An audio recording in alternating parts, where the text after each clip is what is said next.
কিন্তু এরপর ঘরে এসে যা দেখে তা দেখে অমিতের চোখ যেন কপালে ওঠার মতো। অমিত দেখে ছেলেটির মুখের এক পাশ থেতলে গেছে। ভোর সকাল থেকেই আকাশটা ঘন কালো মেঘে আচ্ছন্ন হয়ে আছে। কখন যে বৃষ্টি নেমে পড়বে তার কোনো ঠিক ঠিকানা নেই। তাই অমিত আজ আগেভাগেই অফিস যাওয়ার জন্য তৈরি হয়ে যায়। অফিস যাওয়ার পথে হালকা ছিটেফোঁটা বৃষ্টি নামলেও তা কিছু সময়ের মধ্যেই কমে যায়। অফিস পৌঁছে অমিত তার কাজ শুরু করে দেয়। অফিসের কাজ আজ তাড়াতাড়ি শেষ হয়ে যাওয়ার কারণে বৃষ্টির কথা মাথায় রেখে অমিত তাড়াতাড়ি বাড়ি চলে আসে। তখনও আকাশ ঘন কালো মেঘে আচ্ছন্ন, এমনকি আকাশে একটা তারাও নেই। অমিত অফিস থেকে এসে হাত মুখ ধুয়ে টেবিলে বসে খবরের কাগজটা পড়তে শুরু করেছে। এমন সময় কারেন্ট চলে যায়। হালকা ঝোড়ো হাওয়া বইছে বাইরে। কিছুক্ষণ পরই শুরু হয় মুষলধারে বৃষ্টি। কারেন্ট চলে যাওয়ায় চারিদিক নিস্তব্ধ শুনশান হয়ে আছে। কোনো শব্দ শোনা যাচ্ছে না, শুধু মুষলধারে বৃষ্টির শব্দ ভেসে আসছে।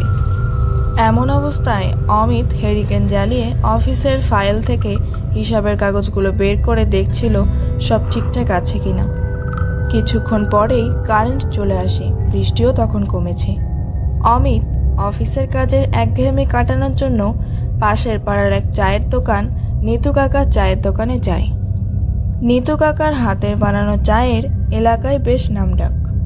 এলাকায় আর কোনো চায়ের দোকান না থাকায় নিতু কাকাই গ্রামের মানুষের একমাত্র ভরসা।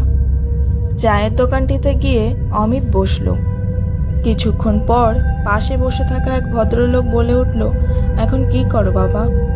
উত্তরে অমিত মুচকি হেসে বলল, ও একটা প্রাইভেট কোম্পানিতে চাকরি করি।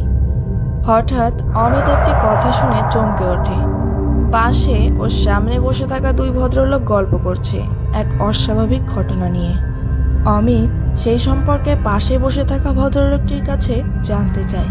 তখন পাশে বসে থাকা ভদ্রলোকটি অমিতকে বলে, কেন, খবরটা তুমি জানো না? অমিত বলে, না, সারাদিন অফিসের কাজে ব্যস্ত থাকি, তাই আর এইসব বিষয়ে খেয়াল রাখা হয় না। তখন অমিতের পাশে বসে থাকা ভদ্রলোকটি পুরো ঘটনাটি অমিতকে বলে। ভদ্রলোকটি বলে, এই তো কিছুদিন আগের ঘটনা। সেদিনও সকাল থেকে মুষলধারে বৃষ্টি নামছিল। বছর 15-র এক ছেলে বাড়ি থেকে বের হয় পড়তে যাবার জন্য। সে পড়তেও যায়। পড়া শেষ করে বাড়ি আসার সময় ঘটে আসল বিপত্তি। তখন অমিত বলে, কেন, কি হয়েছিল ছেলেটার? উত্তরে পাশে বসে থাকা ভদ্রলোকটি বলে, সেদিন খুব বৃষ্টি হওয়ায় রাস্তা জলমগ্ন থাকায় পড়া শেষ করে জাতীয় সড়কের পাশ দিয়ে ছাতা মাথায় দিয়ে সে বাড়ি ফিরছিল। কিছুক্ষণ আসার পর উল্টো দিক থেকে আসা একটি গাড়ি প্রচণ্ড বৃষ্টির কারণে নিয়ন্ত্রণ হারিয়ে ফেলে সজোরে ধাক্কা মারে ছেলেটিকে।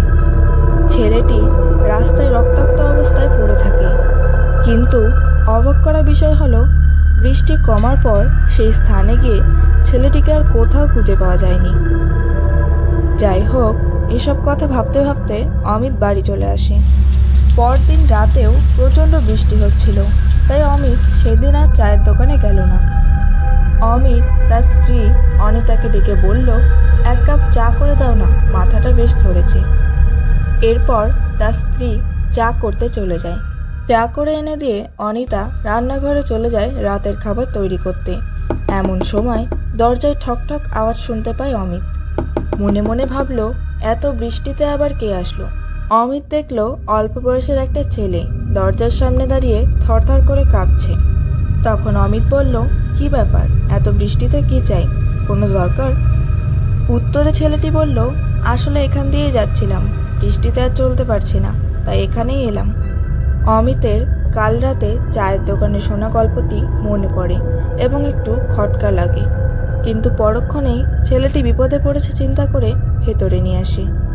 ছেলেটি মাথা মোছার জন্য কিছু চাইলে অমিত অন্য ঘর থেকে সেটি আনতে যায়। কিন্তু এরপর ঘরে এসে যা দেখে তা দেখে অমিতের চোখ যেন কপালে ওঠার মতো। অমিত দেখে ছেলেটির মুখের এক পাশ থেতলে গেছে, চোখ মুখ দিয়ে অনবরত রক্ত পড়ছে। মনে মনে সে ভাবে, এ তো সেই ছেলেটি যার কথা আমি নিতু কাকার চায়ের দোকানে শুনেছিলাম। তখন ওই ভয়ঙ্কর রূপ ধারণকারী ছেলেটি অমিতের দিকে এগিয়ে আসতে থাকে। অমিত প্রচণ্ড ভয়ে একবার জোরে চিৎকার চিৎকার করে জ্ঞান হারায়। অমিতের স্ত্রী তার স্বামীর চিৎকার শুনে আসতেই দেখে সে একই ভয়ঙ্কর দৃশ্য।